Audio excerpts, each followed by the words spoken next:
like that. So we'll fast forward to March 1991.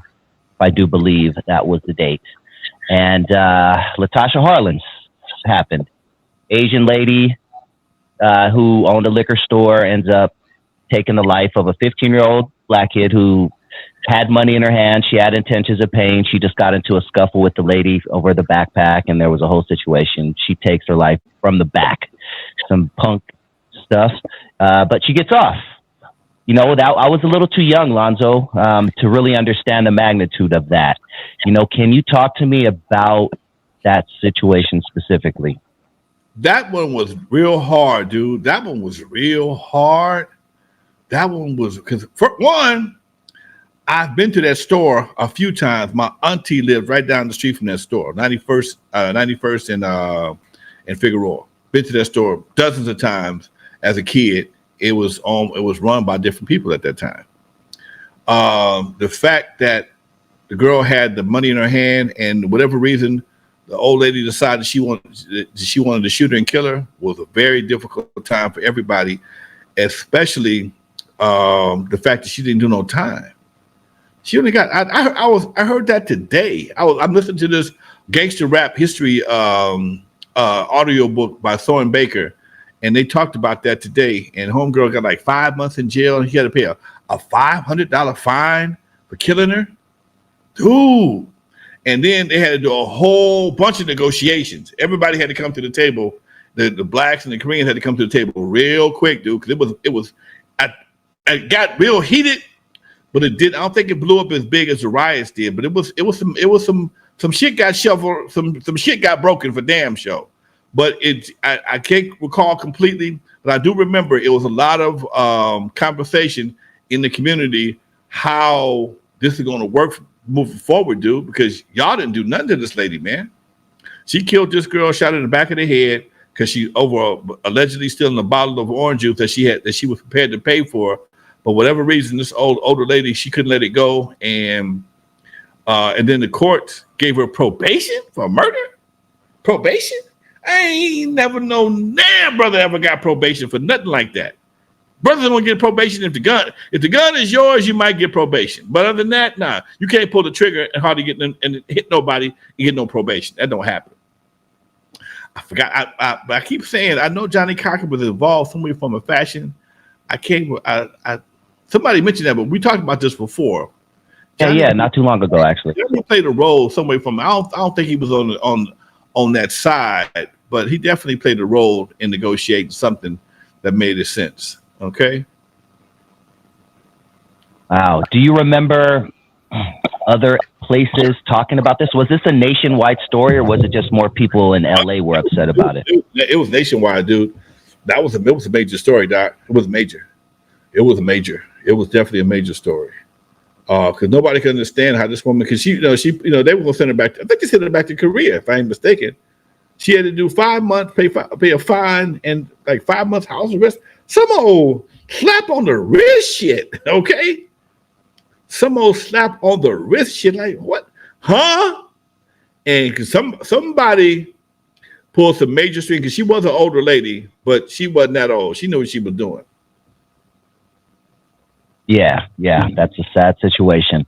All right, so that happened. It's a major story, and literally damn near right after that, we turn on the TV one day, Lonzo, and we see this very grainy video of 4 policemen with Zaza Zuppin, a black man who doesn't look like he's given up much of a fight. Now, anyone who doesn't know the story, there was a man who was on his porch or his balcony or something. He had just got this shiny new VHS. He was in his bathroom. He saw it from his bathroom, I believe it was. There you go. Yeah, he got his shiny VHS camcorder, big ass camcorder. Probably and he caught this back then, huh? Yeah, exactly. Well, no 4K back then, folks. It was VHS, and he just got it, and he saw them doing what they were doing to Rodney King, and he videotaped it, and that just changed the world, because that was the first time ever that America ever witnessed that really happened. People have talked about it. You suspected they had it in movies, but nah. We got it on tape for the first time, Doc, and that changed a whole lot of attitudes. You saw it the first time. When you saw it, you turned on your TV and you see it. You're a grown gentleman at this time. You know, what are your thoughts? Mad the motherfucker, dude. I'm mad because that could be me, dude. That could be anybody I know. I've known people that have been beaten by the police before. For nothing, for having a new car or for going someplace too clean, and just how all of a sudden next thing you get harassed and you say something, they say something, and the next thing you know they want to handcuff you. And no, man, I'm not going to jail tonight. And usually they change the situation changes in their favor, but it's definitely, as my daddy would say, some furniture gonna get moved before it happens, and that's the part you're not gonna win. By the time they tell the report, file a report, and tell their story, you're not gonna win. In most cases, you're not gonna win without somebody having a camera on them. Yeah, so this was a huge story. I remember this. I'm 14 years old at this time, so I fully get it. I get it. I'm watching every news story. I'm listening to Donahue and Sally Jesse Raphael and whoever was out at that time, just listening to this. And here comes the trial. Now, I did not follow the trial at that time, didn't understand anything about the trial. I do know that it divided the city. There's plenty of YouTube videos online. Go check them out sometime, where there's white people going against black people, and they're just, the cops were right. No, they weren't, motherfucker. And it was just some really heated stuff. It divided the city at that time. What do you remember that time just about the trial period, Lonzo? They were trying to make it seem like, although it was 4 guys there, that one guy did more stuff than the other. I think Stacy Keach was his name, that did most of the beating. Was it Coon, I think? Stacey Coon. Yeah, Stacey Coon was the one that did most of the beating, where another guy that actually was escorted in the court by Eazy E at one time. That was a major, that was a big deal. Wait, rewind, hold on, wait, what? One of the cops, I think Eazy walked in the court with him or something like that, dude. What? I've never heard that story. Easy Steve, where are you? We need to... Come on, man.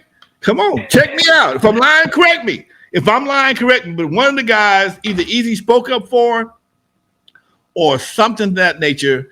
It was a major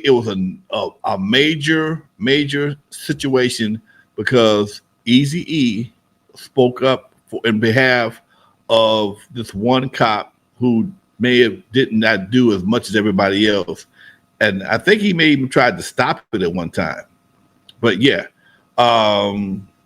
again, I'm listening to this book today, and it was mentioned in the book. Okay, Eazy E supported one. He supported one of those cops that was involved in it. If I'm not mistaken, check your shit right quick. Yeah, I'm looking as you're talking, but someone will find it for us. I know we got a lot of Eazy fans, so someone will find it for us. Damn, that's crazy. Yeah. Eazy knew how to go viral before the internet was even around. Thank you, Officer Wind. Officer Wind. Okay. Yeah.